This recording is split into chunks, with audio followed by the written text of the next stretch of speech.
lot of questions on what I will consider just the how do I get started in this field theme. And the main answer I will give there is that I have a blog post. I have a very extensive blog post on my website. Link in the doobly-doo. But I will try to poke at this and give appropriate acknowledgement to many people whose passion is igniting in this area. Coleman Cooler Guy. Coleman Cooler Guy works in cyber, which is a very common refrain, right? He's like, I work in the cyber industry. I want to get into pen testing, maybe physical pen testing especially. His company, he's like, has zero interest in this. How do I break into this? How do I start my own firm? Timothy D says, how does one land a career doing what you do? What does the path of progression look like? The conundrum, very common conundrum, right? You can't get experience if you don't have a job, but no one wants to give you a job if you don't have experience. How does that work? I'm going to touch on that. Frankly, the answer, which is it's not isolated from privilege, especially economic privilege. The answer has to do with volunteering, interning, doing what is essentially unpaid work, which not everyone can do. Not everyone has the privilege of just like, well, fuck it, I'm going to work for this company for free for 10 hours a week. Like, not everyone can do that shit, but that's part of the answer. Matt says they're started in IT. Do I have advice for certifications, resources, places to get experiences without getting arrested? That's not it's fun. I included that because Matt's not far off the mark. A lot of us who do physical security, we were the exploratory kids. When we were teenagers, we were doing things that could have gotten us in some hot water. We weren't always where we were supposed to be. And fortunately, I got to do that when I was younger, right? The world was different. Nowadays, my ex, Sherry, I talk about Sherry like she went to MIT. She was Jack Flory all the way, right? Like she was Jack Flory, tunnels and ledges and roofs, like all those people at MIT. You try to pull that shit at a college now, you'll literally be hauled before the disciplinary board and potentially expelled from your college if you're on the roof of your dorm. And MIT is one of the last places in America where you can still pull that kind of shit. And they can't the way they used to in the 70s, 80s, and 90s. We'll talk more about that, though. Arizona Mage says, again, they're very interested in physical penetration. They currently, sounds like they work on a security patrol or maybe even on the job in the Arizona area. They have decades of experience, but how do they establish bona fides? How do they establish their experience? And this is where we start to get into the earlier answer, right? Like Red Team Alliance, RTA. It's not just an educational endeavor that the core group and Drew at Red Mesa, we're trying to build a true certification process. No certification really exists in this space. Dan S. asked the same questions. Are there schools and are there certifications in the space in which you work, Deviant? And the answer is, who would hire a new physical pen tester? Someone who's green.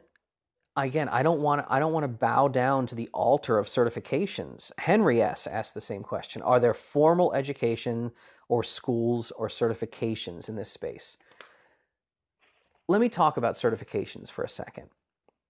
Many people love to crap all over certs. The common refrain you hear in the IT world and pen testing world is, well, certifications don't really mean that you know anything. I know people with certifications and they don't know shit. Sure, many certifications are not a guarantee that someone has knowledge, practical knowledge. You know what a certification is more than anything else? It's the same thing a college degree, bachelor's or even associates or masters, you name it. Because plenty of people have master's degrees, doctoral degrees in something that their career has nothing to do with. You know what a degree is and a cert is? It is demonstrable proof that you can sit the fuck still and commit to something, anything. Employers hire attitude, as much as they hire skills. A certification, and you may not like this, you might think it's unfair or it doesn't reward the right values in the marketplace. A certification, much like a degree, is a demonstration of commitment more than anything else. Can you follow through on something? Can you just sit your ass in the seat and learn, even if you're just learning the book or just learning the test, you can demonstrate you did it and everyone else out there fucking didn't. Now, is that fair? No. Does it always mean the best candidate gets the job? No. Does it mean that someone has their shit kind of together? Yeah. That's what a certification is. And as far as what good certifications mean, so here's one. So offensive security, right? How many people out there have heard of the OSCP or the OSCE, the higher tier certs, right? OffSec is well known because their cert it's not just answering questions on a test, that you have to demonstrate competency. You have to demonstrate applied knowledge. What we're doing, the reason Drew and Bobak and Robert and I all came together with some other strategic partners to start Red Team Alliance is our certification process. Yes, there's an exam, there's a knowledge-based exam, but the key part of our exam is practical application. Like literally, you get a package, you get multiple packages of locks and challenges, and you have to demonstrate on webcam, uncut, no breaks in the video, like you can do the thing. And being able to show you've cleared that hurdle is enough for a lot of employers to say, okay, this person's not completely full of shit. And that gets you in the door. Certifications get you in the door. Your overall professional reputation takes you from there. That's the best answer I can give. And a number of people have continued to ask this theme. So, Jessie says, where do I start to make serious attempts to break into certifications and pen testing? Does core group offer classes and certifications? Yes, we offer trainings and RTA offers trainings. Again, it gets way back into that weak links, that Mark Granovetter thing. Quinn from New Mexico, same kind of question with very lovely words of praise. Again, like so many of you are so affirming and just full of joy when you ask me your questions, even though you're asking heavy topics. Andrew F. Says, you've steered me into this industry. I'm a big fan. That's awesome to hear. Way to go. Are there any certs in your field? The one we're building. There's not a lot of certs in this field. And Andrew says to enjoy the holidays. Thank you. I am absolutely enjoying my holidays. Bartholomew Bartsterson. I'm not sure what your name was. It had a lot of Barts in the name. I just gave you extra Barts for the max. Bartholomew Bartsterson says, he's the Ouija, right? So he's a Ouija up at uni. He's graduating soon. He asks about career advice. He offers me a bevy if I'm ever in town, right? That's pure class. Maybe a bit daft to, inviting an American numpty like myself out for an evening sesh. But if I'm up in Glasgow, I'll definitely take you up on that, yeah?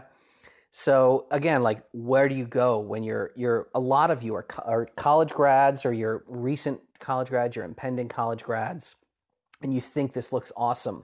Mark S, same kind of thing, right? Mark S says, I've been watching for years. I'm one of the favorites of his on YouTube. Thank you, Mark. He's in Australia. Again, so many people from Oz, right? And this idea of where do you go? Where do you turn to make these connections, those weak link connections? Regional, small, local HackerCons. There is a B-Sides Edinburgh. I don't know if there's a B-Sides Glasgow for Bart. I do know for Mark down in Oz, right? You have Oz SecCon. It used to be called Oz LockCon, but Oz SecCon, it's run by Topi and some InfoSec friends and Klepas and other people. It's down in Melbourne.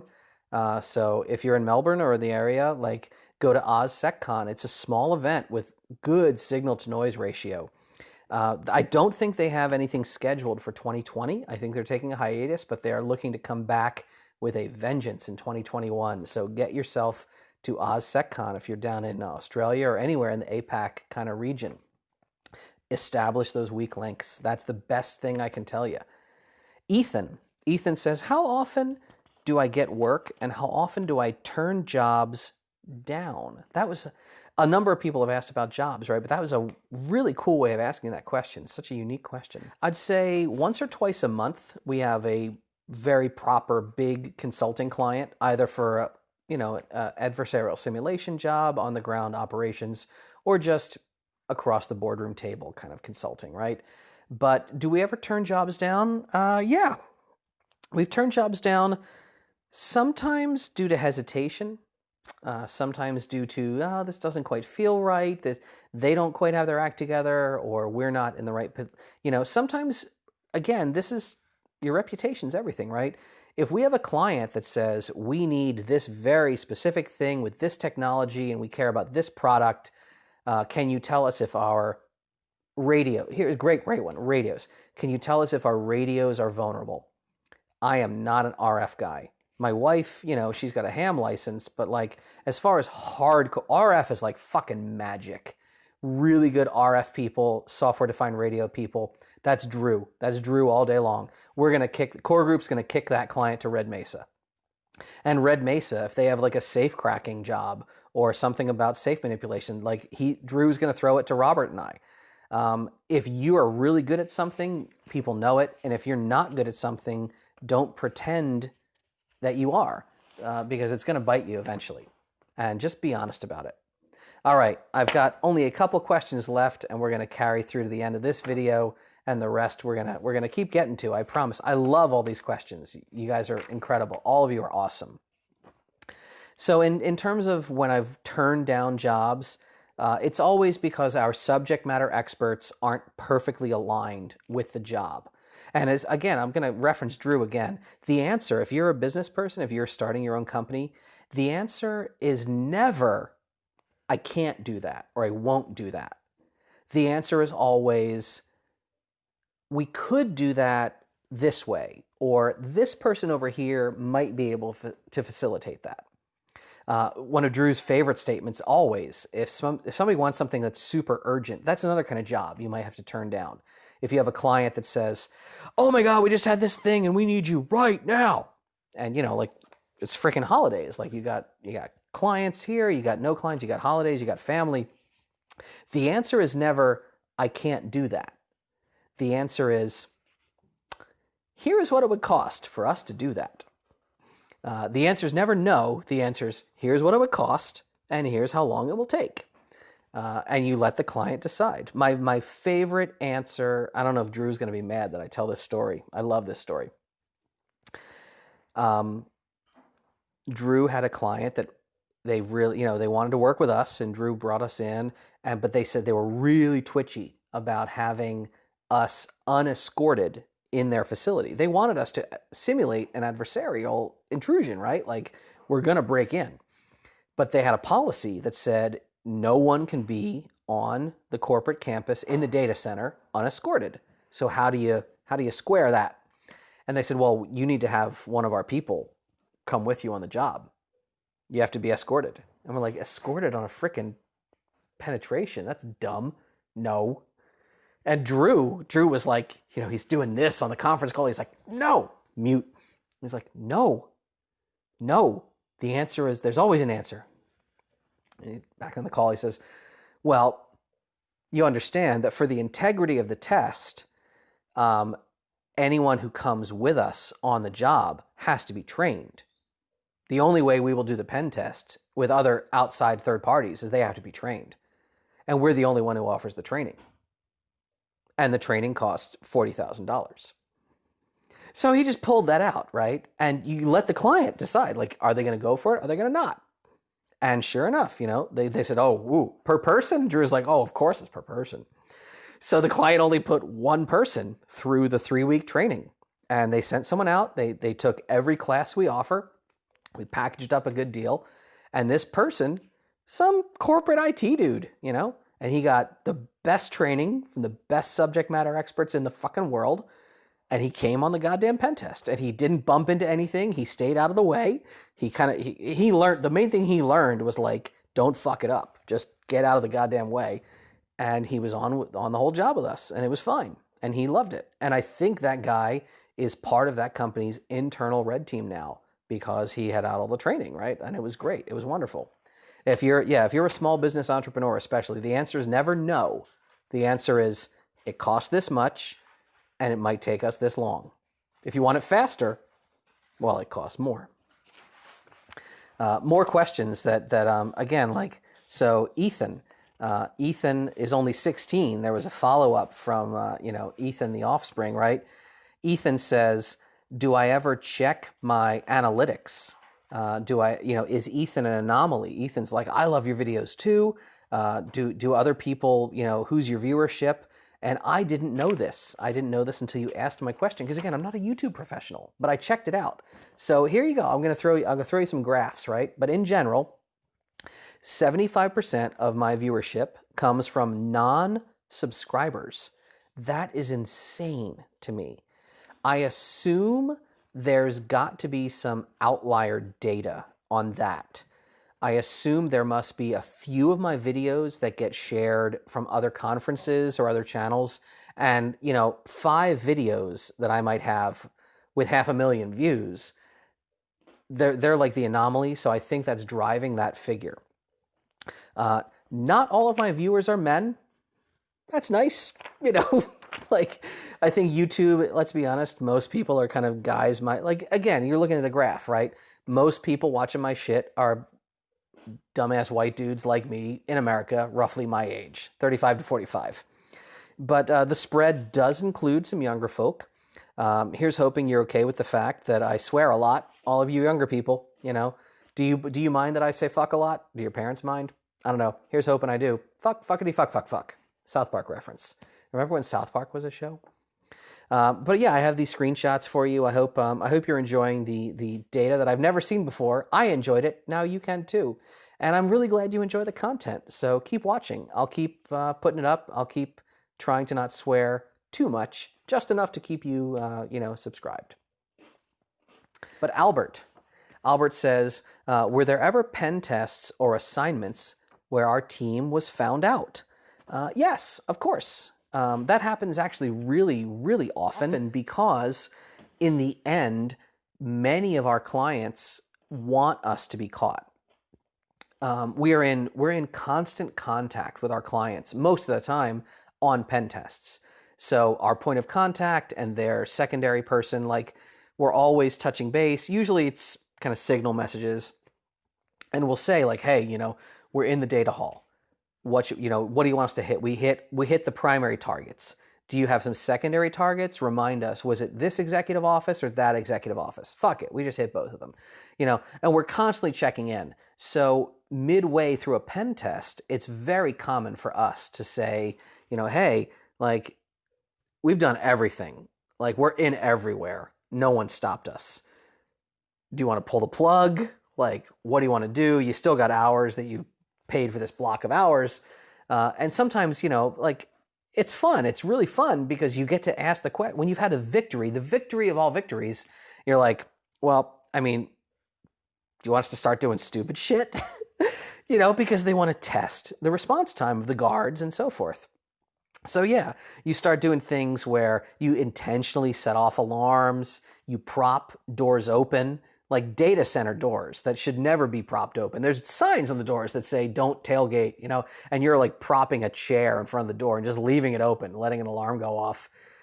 We've intentionally set off sensors. We've intentionally damaged things. That's not common, but there's a couple of really good jobs that I've told stories about where the client is like, wow, the guards still aren't picking you up? Okay. What was that thing you said? You can break a door? Can you chop a door open? You can cut a door? Yeah, get an angle grinder. And you're like, okay, battery-powered angle grinder, and you're just trying to make like a bunch of sparks and noise and a whole bunch of mess. Just seeing on camera, it's late at night. The camera is pointed at the door, there's sparks flying everywhere, and you're like, someone's gotta see this. And the thing is, you're being so bold because you've already achieved victory. You've already done everything you want to do. You don't care if you get caught. In fact, you're trying to get caught. But the sick irony is that the more you try to get caught, the more bold you are. Guards and security teams and anyone who's monitoring, they're like, what the hell's happening in building 7? What work crew do we have out there? Because no one expects 3 guys all standing around, not sweating, not caring, just one dude's, cutting a door off the wall. Have we gotten caught? Yes, eventually. Half the time we've gotten challenged. Do we look right at the guards? Like, let me put this angle grinder down. We're like, hey, how you doing? And then it turns into like back and forth. Are you supposed to be here? Do you have work? Well, yeah, we're almost done. They're trying to replace these hinges. They've been a problem. Oh, yeah, I've heard somebody said the hinges were a problem. Fucking who knows? And then like the guards leave because you're just, again, privilege. I'm a middle-aged white guy, and I got a bunch of middle-aged white guys with me. We're all wearing matching polos. We must belong here. Have we gotten caught? Yes. Have we ever like had the cops called us on us? No, never. And the last question, memento mori. I love that. Is your name literally? I'm going to say it's reminder of death. I can picture my own death. I shall remind myself of death on the wall. My wife and I are both learning Italian for reasons that I will talk about in a future video. Memento mori says, what's the worst thing to ever happen to my team and I during a pen test? Nothing like getting caught. Again, I threw this in with the end question about getting caught, right? How many of you have been following the story of the incident in Iowa? The courthouse coal fire. If you Google coal fire Iowa pen test, you'll see friends of ours. I mean, we know Gary, we know that whole team, right? Like, what happened to them and the political football that incident has become is shitty. That's never happened to us, thankfully. I've never found myself in bracelets. I've never been in the squad car. The worst thing to ever happen on a pen test, honestly, has been mismanaged expectations, where the job turns out to be very different than was pitched to us on the scoping call and the kickoff call. When someone says, we have the whole building, and then it turns out they don't have the whole building. Like, there's other clients in this one wing of the building, and you're like, hey, why is this other name on the door? Like, oh, fuck, okay, I'm glad we didn't break it. Thanks for answering the phone, because I wasn't going to break into that office now. That you've been subleasing this space. Like, sometimes clients think that they only have so much square footage, or no, our job is really small, and it turns out to be super huge. This gets into, again, if you're starting a company, if you're doing work, scoping a job correctly, making sure you don't underbid. You just get murdered on flat rate jobs. A lot of clients, and flat rate's very common. Some of the client says, oh, we don't want to track hours, and can you just flat rate it at 25,000 or flat rate it at 30K? And you're like, okay, well, that makes sense. 3 of us in a week, and okay, we'll make it work. Travel included? No, travel packaged in. And then you get there, and you're like, oh, fucking Christ. Like, none of this is what I thought it was. Like, and you try to do preliminary research, and you're doing a lot of, before you're on site, like you're doing Google Street View, and you're doing, maybe we've tasked a satellite occasionally to fly over, and you think that this property is this, but it's really not that. And there's no substitute for being on the ground. That's why we have a career, right? Digital pen testing is the bread and butter of the IT world. Physical pen testing, there's no substitute for being boots on the ground. And there's a value for the client, and there's a real come to Jesus moment for us, because every job that we think we knew everything about, there's always like a little twist. Once you're on the ground, you're like, oh shit, they have new card readers. All right, when did they get these installed? And sometimes it's minor, but sometimes it's big. Sometimes, we thought we had this job. We're like, oh, this is gonna be great. Robert and Bobak have told this story. This one high-tech development lab, and we're like right across the street. We looked on Google Street View. We're like, there's a Chinese restaurant right across the street in the strip mall.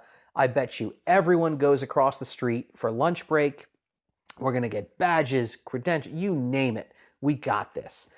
And as the way Robert tells the story, like, it was like a Chinese herbal shop, and they sold trinkets and Asia import goodies. Like, no one was going across the street to this building. Everything at this lab was catered food on site. No one was going to, as Robert says, to the store that sold the Mogwai from Gremlins. No one. It was raining. It was cold. It was shitty weather. It was the tight drum building, and no one stepped outside. It was one of the hardest jobs we did, and I wasn't even on that job. There was Robert and Bobek, and dudes fucking pulled it off, man. They had a rough week, and in the end, got to go big or go home, and they went big, and they took the brass ring. But yeah, that's the kind of like job. We've never had jobs that didn't. There's always a way. There's always a way, and we stick around and we find the way. But the worst kind of jobs, the hardest jobs, are the ones where something happens they weren't expecting. And you've got to adapt, you got to improvise, you got to overcome. It's kind of like an allegory for life, right? If something's not working the way you think it was going to work, you can go home and fucking sulk, or you got to stand up and show up and push through. You got to power through.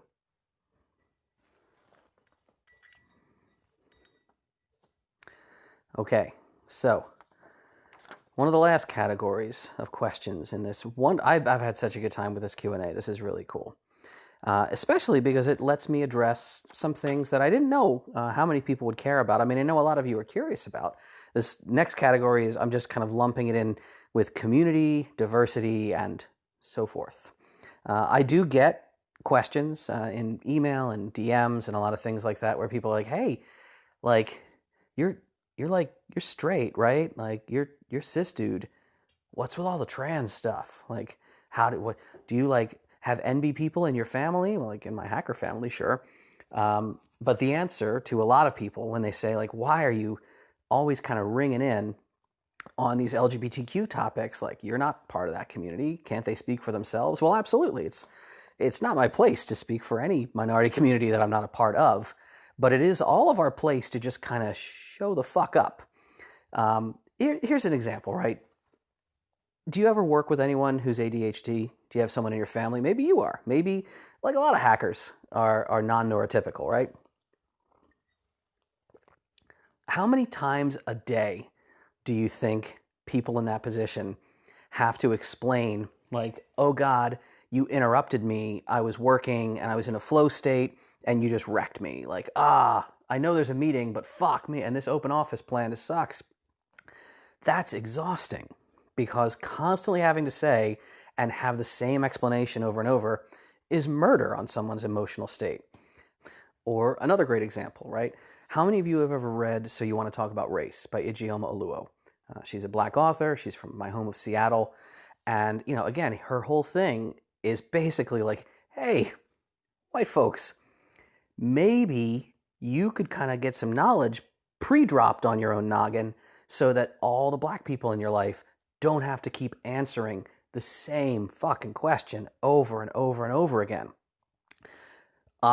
Through both the fact that the hacker community has a big LGBTQ contingent, and as I said earlier, the fact that the sex work community has a ton of LGBTQ people, I am very, very privy to a lot of the concerns and a lot of the frustrations that people say, for example, about like explaining pronouns, explaining non-binary pronouns, using singular they, or using a lot of different terms that, like, if you had to go through your day explaining yourself and your own existence to others a dozen times or more, that's fucking exhausting.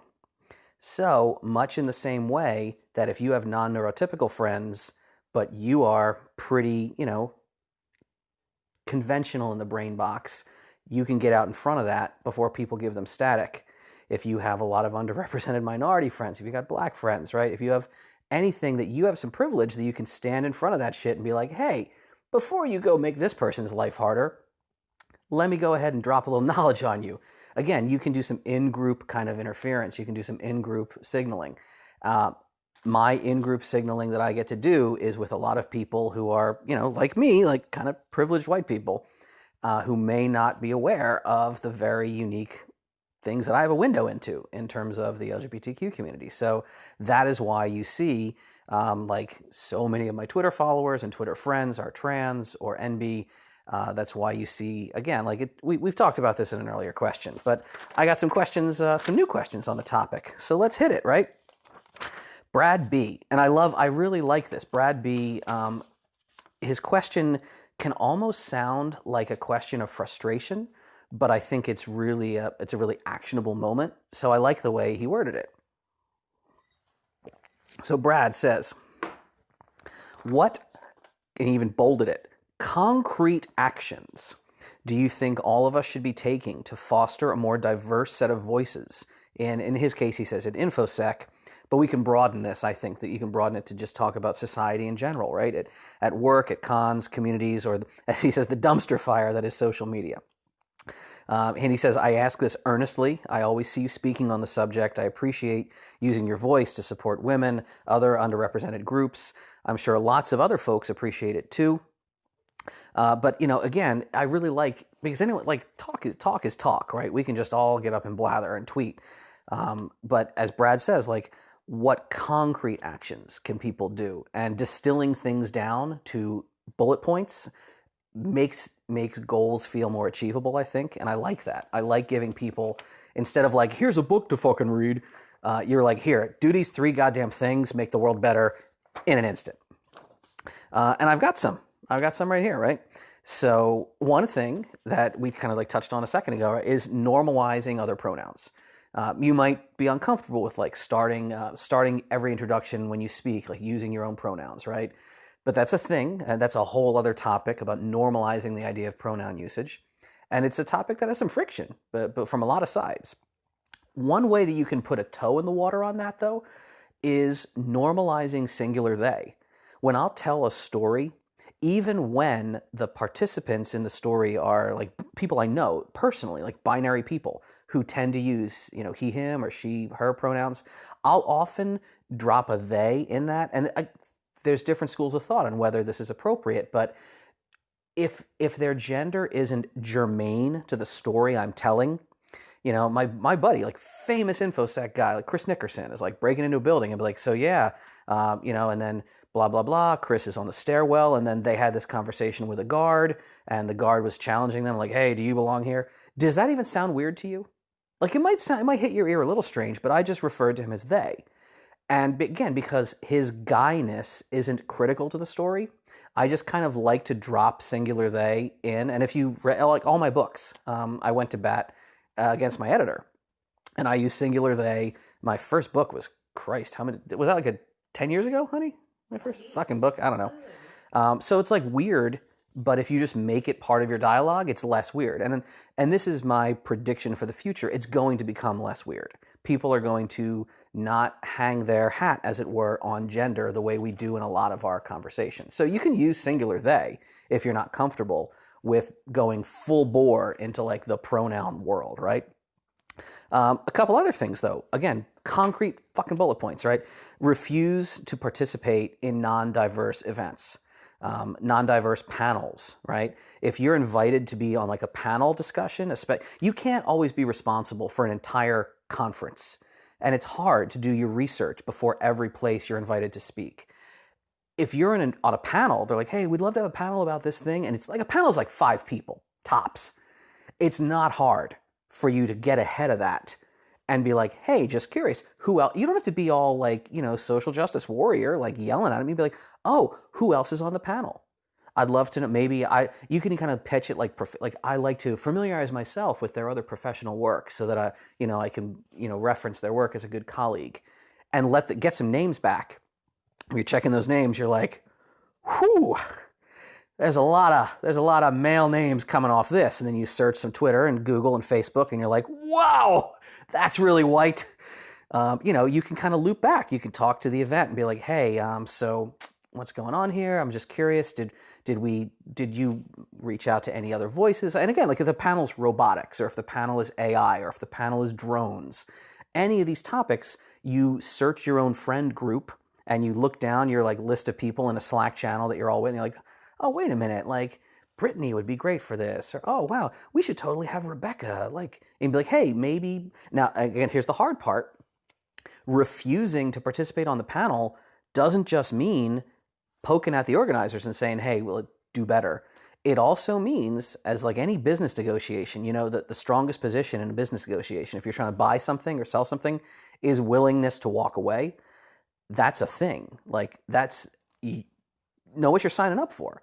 If you say to yourself, I am no longer going to participate in Manals, you have to be able to walk away and be like, thanks, but no thanks. I really, I can't do this. Or many times the pinch comes down to if they say, well, we really love to do that. Well, that's our values, but we have the slots we have and we're really locked up for this year. Are you willing to say, I totally respect that. I understand budgets. I understand space constraints. Go ahead and give my slot to this other person. That's a thing. Just like telling a conference, like, oh, thank you. You've invited me to speak. That's awesome. I've always wanted to be there. Scroll through. Oh, I was scrolling through your website. I don't seem to see a code of conduct for your event. This is pretty industry standard at this point. It's a personal policy. I don't speak at any events without a code of conduct. And you don't yell at them, right? You're like, can you point me to your code of conduct? Maybe I'm just not seeing it on your site. And then you give them some room to respond and you see what their answer is. They might literally say, oh yeah, we've really been working on that. Like we have a whole task group on it. We haven't uploaded it yet. Thank you for the push. Great. And if they get it up, like you're set. You don't have to back out. But if they give you static or if they're like, oh, we promise, we've really been meaning to do it. You're like, all right, well, understand I'm a soft yes and I can't commit until you actually do it. Like I've said that to events. It's hard to do that kind of emotional work, but being willing to turn down that opportunity, you have to be able to do that. And frankly, we don't talk about this much. I'm not going to air anyone's dirty laundry. I'm going to give you some redacted screenshots, right? I can think of 3 events outright in recent history. This is all this year. I mean, I do this all the time. I've had an event reach out to me and I said, oh yeah, you'd like me to speak? I get invited to speak at a lot of places, right? So does my wife. But before I even reply, I'm just going to check their website. If it's not a brand new event, they probably have a website online, right, with previous years. And I replied to this one place. I was like, hey, so it looks like your schedule last year didn't have any women. It looked like there was one person of color who was an Asian guy. I'm like, I just want you to know I'm really trying hard to get some better participation in the industry and more voices. And my personal policy is that I don't really want to show up at events if I'm just one more fucking cishet white guy. What's your take on this? And they just ghosted. They really, I lost that opportunity. Okay. That's on me. I have to be, the moment I sent that email, I had to be ready for that answer. I had an invitation for a keynote at a prestigious place, a place that's really well known. Unfortunately, they're also well known for being kind of a trash fire in some small ways with their management team and their founders. So when they said, and they're trying, this was I'm not going to unpack it all, right? But somebody got fired, but only one asshole got fired from their board. And they're like, hey, we're really excited for our new blah, blah conference and come out and speak. We'd love to have you keynote. And I responded, I was like, whew, so that's very thrilling. I'd love to be there. However, I happen to notice that you've been making very positive steps. You're trying to right a lot of wrongs. You were in the press, but you apparently still have X, Y, and Z persons who are still on your board. Going to do anything about that? And, they got back to me. I think they're really struggling as an org because they kept replying to me. They're like, well, if you can't do it, do you think you can recommend anyone else? I was like, nope. No, I really can't recommend any of my professional colleagues because you still have shitty people calling the shots there.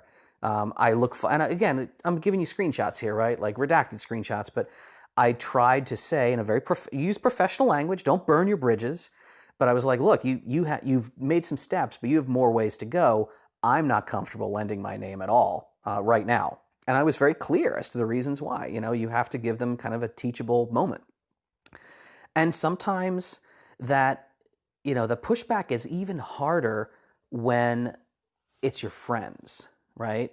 I've had amazing, good friends who are good people, who are usually really mindful about this stuff, but they had a very small event that was a really fast run-up.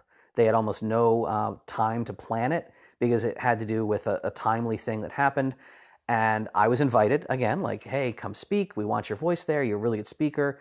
And I was like, oh, that sounds thrilling. Who else do you have? And they had barely pieced their schedule together. But they said, oh, well, this person, because a lot of events will try to tell you, hey, you really want to come speak for us because look at these cool people who are coming. You should be there too. And I wanted to be there because they're all really icons of the industry. And they were all really white and really penis having. And I was like, hey, this looks awesome. And I was really hard. I was like, this is the hardest email I've ever had to write, right? Because it's not just some mindless corporation. It's a buddy. It's like a bunch of friends. I was like, hey guys, like, what the fuck? Like, my policy. Like, we've talked about this over drinks.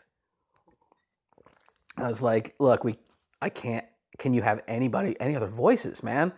And they're like, oh man, we're really trying. We had no time to plan this. And I was like, okay, but what about X, Y, and Z people? Like, it shouldn't be my job to tell people who to put on stage. Like, it's their event. They can do their own research. But if you're already going down, because I was trying to find the most polite way to say, I can't goddamn do it.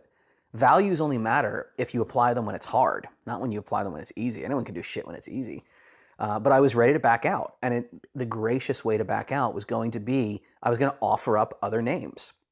I'm like, look, this person spoke for you like last year. And this person over here, like, she is brilliant and you're friends with her. Like, she could speak, and I'm just popping names off. And, they were like, oh yeah, they would totally do that. Thank you. Totally. And it was great. And in the end, I still spoke. They made room in the schedule and everyone went home happy. But it's a lot of emotional work. But the thing is, at the end of the day, it's more emotional work for a bunch of underrepresented people who constantly have to fight this fight while getting paid less and getting worried about their job if they speak up. I don't care if I speak up because I'm not really going to suffer severe consequences. And that's why I do. Lady Vi tweeted from our Thanksgiving Day party, right? If you follow Vi, she quoted me in a tweet. I was like, if you're self-employed, you owe it to the world to say shit that would get other people fired. And that's taking it to an extreme. I was, hitting the sauce that day. But if you are in a position of privilege that insulates you from certain ramifications professionally, who other than you should be speaking up and saying these things, right? Like, go the extra mile that other people can't because they're literally scared for their careers. So those are some things you could do. And Brad, I really appreciate you asking that question, right? Like, it's a complicated topic and we're trying to distill it down to a very brief set of answers. And I don't know how well that's, really coming across, but that's my answer there. And just the fact that you would be willing to kind of touch on that, I appreciate you opening the door. And I appreciate a lot of other voices who didn't.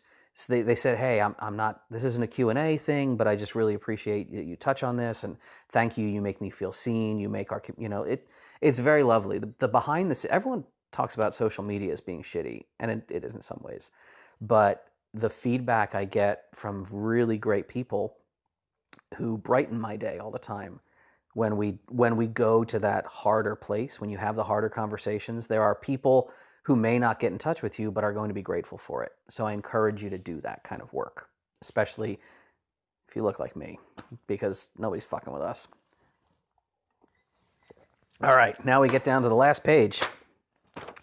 And it's kind of a grab bag. It's like what I'll call other. We have three questions that are just miscellaneous, and then, a little blurb at the end for y'all.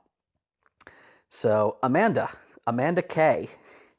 This was cute. This was a late addition to the questions, but I had to drop it in. Amanda says, "You have such an exceptional singing voice." I don't know how you know that. Every now and then, like, my wife tweeted a video of us in Ireland, me singing in a bar, and maybe you knew me from choir or something back when I was much younger. But Amanda K says, "You have such a great singing voice. Do you still sing anymore? Do you sing professionally?" No, kind of no and no. I've never sung professionally. I have been in choirs and so forth, mostly when I was in school many, many decades ago. And we got to tour. We got to go many places around the world and mostly around America for it was like extra credit chamber choir, after school kind of choir. I had a very nice music program in high school. And other than that, karaoke in bars. There was an old Irish bar in Trenton near here, where I grew up here. And I used to sing at the Tir na Nog with Billy Briggs and Tommy the Clover. I was in a band briefly. You can call it a band? The Goon Band at DEF CON. I was the lead singer of the Goon Band. But no, I've never sung professionally. I've never made a career out of that. But Amanda says, you have a great singing voice. Have you ever been in a band? How about a Christmas carol? And I don't know. Maybe. If you're well behaved. If you all watch to the end, who knows? But Aerin H, which, by the way, serious thumbs up for a very cool Celtic name, Aerin. Aerin asks, will I be at PAX? Would I be up for a game? Sadly, I don't know. I'm getting I don't know if you can see reflections back here. I'm getting all the thumbs up from my wife. My wife has gone to PAX and PAX East and other events over the years. My wife is much more the gamer than I am. Would I go there? Oh man, I'm getting so many waving happy arms. I'll drag in there. Don't worry. All right. Tara's saying that she'll get me to PAX. I mean, it's in my goddamn hometown. It's not far away, right? If I'm in town, which is a big if, maybe I will show up. Maybe even, is PAX South the one that's in Texas? Is that a thing? I don't know. What matters is the one in Seattle. All right, but Andy, Integral. Integral is, put it this way, looking at you, Andy, if you come and I'm not alone if I get enough people to make me feel I have a buffer around me of smart people who know how to do gaming, I will go do more gaming. I don't do a lot of tabletop gaming, honestly. In fact, I'm here. I feel so bad. We were back east. My buddy Berger here in Philly, he has run a gaming store for ages. He runs gaming events. He runs tabletop sessions, and amazing work that he's doing. It's Burger Time on Twitter. He's a very old friend of mine. I don't see him enough. I didn't see him even on this trip because we had this funeral thing that happened. But I enjoy some tabletop games. It's not just all Cards Against Humanity and let's giggle and get drunk. I enjoy Forbidden Island. Our friend Caesar gave us that. I took some notes here. Forbidden Island. There's a game called Codenames. It's like this spy game. Codenames is kind of fun. I've played that. It's really fun with kids. Also, we've tried a game called Villainous. I don't know if it's made by Disney or people inspired by Disney, but Villainous was kind of cute. It's also fun. We like playing with her little sisters. We'll play some tabletop games. My favorite, honestly, it's so small. It's in a little box tin. Timeline. There's a game called Timeline. It has just to do with knowing about when things occurred in history, and that's one of my degrees is in history. So yeah, Timeline. Timeline's really cute. But if I do get to PAX, and I don't know if Aerin was just saying, let's play a game or have a drink or who knows what. But I used to play board games all the time with my family growing up. We played Trivial Pursuit. My friends and I remember this camping trip in like a cabin in the Poconos where someone had a game called Taboo. It's like you have to describe things, but you're not allowed to say certain words. The most obvious words are not allowed to be used, and there's a buzzer. And of course, because we were all like 19 and 20, like if you got buzzed, you had to drink. There was Zima. So much Zima was involved. So you can guess how long ago that was. My gaming days are, I think, mostly behind me, but with your gracious invite, and if I have some friends who drag me to PAX, I'll see what we can make happen. I very much appreciate that. And I'll try to tweet it if I'm going to go. If you see me tweet it, just, blast me a DM and be like, dude, I'm fucking here. Come find me. We'll make it work. Heath L. Heath L says, have I ever used a handheld EMP device? I could have put this in the lockpicking questions, maybe. Or I could have put this in the pen testing questions. Because yes, the answer absolutely we have a number of really crazy EMP glitch tools. For those who don't know, yes, we were literally talking about electromagnetic, like Tesla gun type weapons. Not something that would actually hurt a human, but there's a number of, it's a very, from an electrical engineering perspective, it's a very simple circuit, right? You've got a battery, you charge a bank of capacitors, and then you just have a giant ass coil of wire that's usually not tuned at all appropriately. But you just dump a ton of energy, and this device, sometimes they're as small as a pack of cigarettes, sometimes they're a little bigger, they just fart EM like as a blast into their immediate radius. There's just a ton of electromagnetic, noise. I have seen devices like this, and we have used crazy, shady, overseas produced devices that will make bill acceptors barf. In fact, there was a con about this is how old this statement, a new blockchain technology, new Bitcoin technology and shit. And there was like a Bitcoin ATM. And again, this is mostly Bobbick, our electronics guy. He was like, "Hey, do you mind if I play?" And he had a bunch. It was like, we can really f with these right here." And he was causing the Bitcoin ATM to glitch out and give him credits that he could have it was a whole thing. They loved it. They loved getting this information. Nowadays, we don't do this as much because, again, you can cause damage. You can cause permanent damage to certain things. But we do have certain RFID nukers that we have absolutely used on jobs. And you'll see this, again, we mentioned Modern Rogue, right? So I don't know which order they're going to show the videos. We shot a ton of videos with them in Texas, right?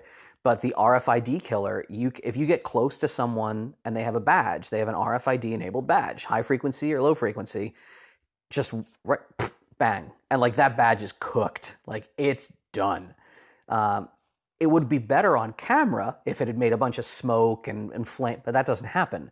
What happens is just the chip, the tiny, tiny microchip on the badge, screams in pain silently and never speaks again.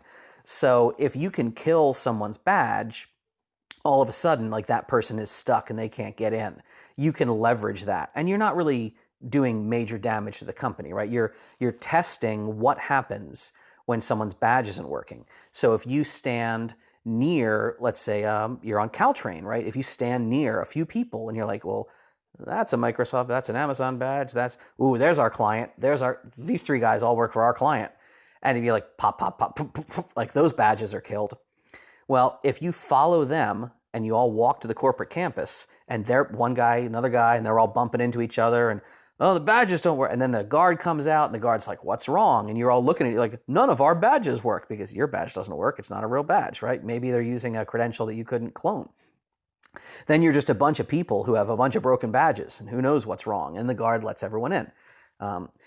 If you're authorized, we're not always authorized to do this. You can also use EMP devices on a badge reader. You can just kill a badge reader and then everyone's badge stops working and it's complete mayhem. And you really get to test what the hell a guard force does. Not every client authorizes that. Some do. You'd be surprised.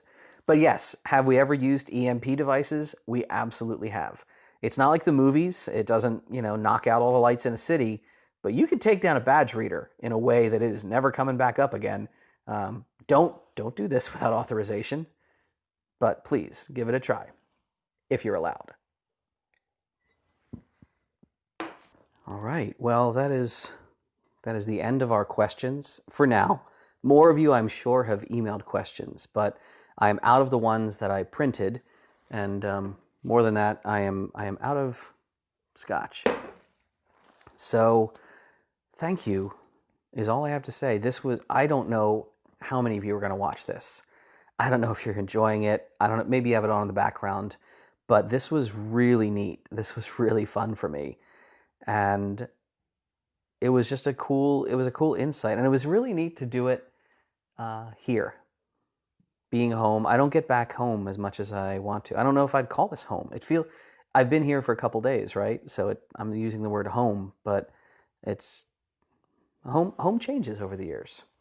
And it's a fascinating phenomenon. I've noticed this tonight and other evenings when my parents have gone to bed and Tara and I are here. We talked about the health question, right? We talked about sensible and mindful eating earlier in the first Q&A, and that goes out the window when we're here. Like, we've been, opening the fridge and get a bottle of wine out, have some cheese, just kind of sit, and it's like 1 a.m. It's fascinating how things change over the years, especially with your families. When you're in your teens, like most of us, we live at home, and just home is where you are, and your parents are like, they're just your providers. When you're in your 20s, many of us have moved away, but we visit. And when you visit in your 20s, let's face it, a lot of us are still poor. We'll take what we can get. We'll take every meal. We'll let our parents do the wash. Like, you're like, ooh, this is a box of crackers. I'm going to put those in my luggage because, you got nothing. And when you're in your 30s, at least for me, that's when it started being like, I don't need anything from you. I'm an adult now. They're trying to like drop you off at the airport, and like my mom would always try to slip me like a $20 bill and tell me like, get a good meal once you get through security. And you're like, Mom, I don't need anything from him. I'm a grown person now. I'm all grown up. And it's not until I'm 40 now. I was 40. I'm in my 40s now. It's not until you get even older that you realize all your parents want and your family wants. And no, I can't speak for everyone. Not everyone has this, right? But the people who love you, they're not trying to infantilize you. They're not trying to make you feel embarrassed. They just want you to be happy. And I want you this holiday season, every one of you, to look around in your world and try to identify and recognize for yourself the people in your life who just want you to be happy. And even if they do things that you think aren't necessary, recognize that those are the best moments for them. So the mornings that my parents come downstairs, long before us, because they're on East Coast time and we are so not, and if they look, on the counter and they see like next to the recycling, like there's an extra bottle of wine that wasn't open at dinner, and if they look in the trash and they see the empty boxes of crackers and, who knows what, deli meats, I used to think that like your family would be chagrined. They're like, oh, unhealthy eating late at night. And all it is, they just glow. They just glow and beam inside because they have all of this, and they know that they can make our days brighter and better. So you'll see me on the next Q&A or the next video, or who the fuck knows what. I'm probably be a little bit heavier in January, and that's because I came back east and I stayed with family. And I just, for a couple of days or a week, said, fuck it. I'm here and they're happy to provide, and I'm just going to let them provide and be warm and welcoming, because I don't know how many days we have left. I don't know how many days you have left with a lot of people that matter to you. And I want to be really clear. I don't know how all of your relationships are with people who matter to you. Not everyone gets to go home for the holidays. Not everyone... How much do we talk about my sex worker friends, my LGBTQ community, right? Like, not everyone has that family. But if you search around and if you have someone who matters to you, visit them or ask them to visit you. And there's nothing wrong at all with an orphan's Thanksgiving, an orphan's Christmas. Some of the best holidays I have in my memory have been the ones that we assembled and cobbled together out of a bunch of people who didn't have somewhere to go. But wherever you go and whoever you stay with or whoever stays with you, let your holiday season be a time when you're not counting, calories or pennies or anything like that. Just stay up late. Stay up late, eat the crackers and cheese, open the extra bottle of wine, and care about the implications in January. I don't know if that's the healthiest thing that I could tell you as advice, but it's what's always made my holidays brighter. And maybe it makes yours brighter too. So thank you very much. Slanavaya, take care of one another and stay safe out there.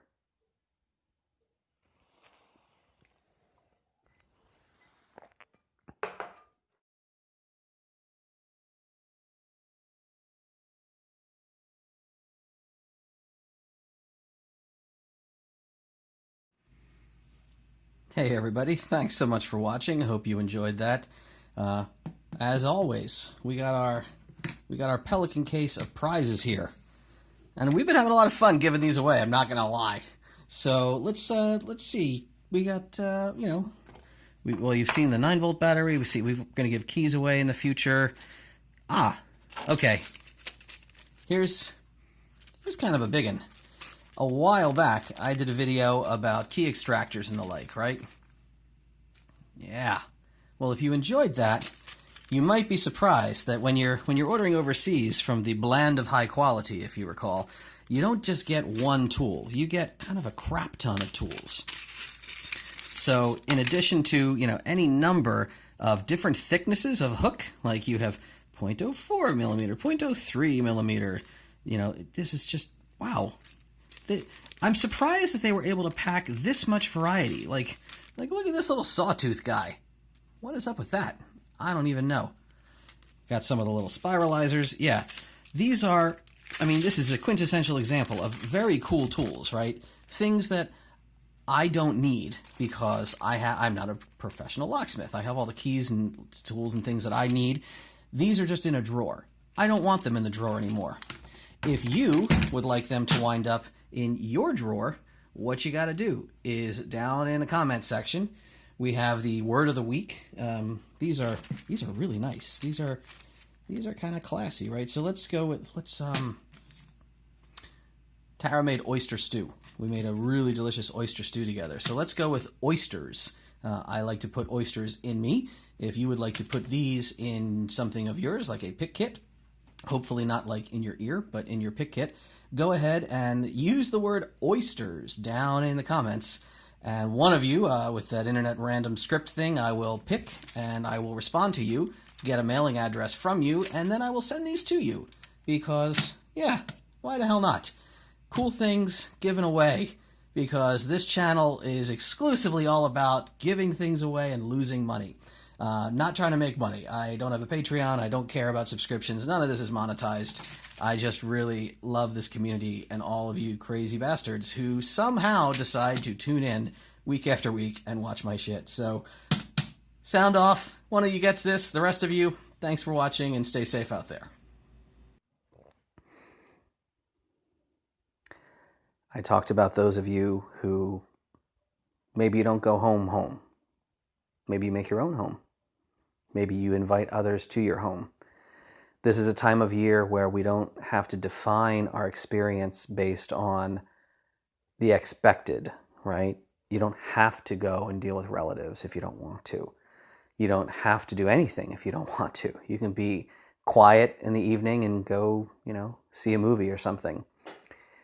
But just open your heart, open your DMs, open your emails, and connect with people who maybe you haven't in a while. That's my idea of being home for Christmas. That's my idea of the holidays. It's a time where we can slow down just enough to reach out to those who we don't get to see.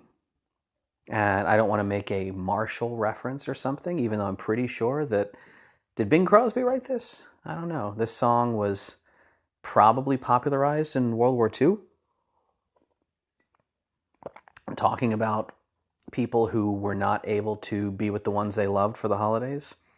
Maybe you interpret this as the family members that you can't bear to be around, or maybe you interpret this as the people that you miss, and you're going to invite them around. You got a few days to work that shit out.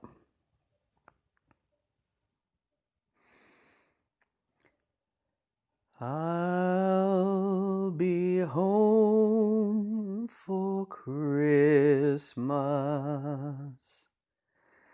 You can count on me. Please have snow and mistletoe and presents round the tree. Christmas Eve will find us where the love light gleams. I'll be home for Christmas,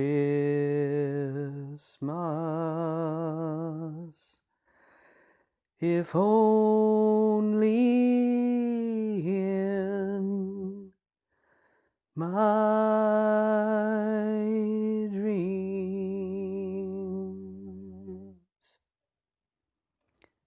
To the better world that we all dream of.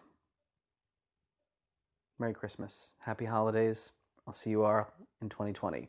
Have a very safe and happy new year. Salut.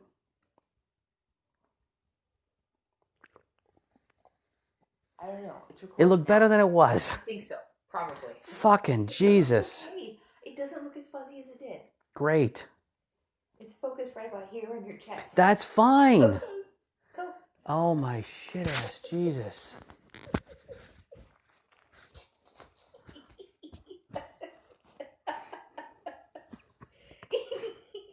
All right. Stop laughing. Sorry. Wasting time. Okay.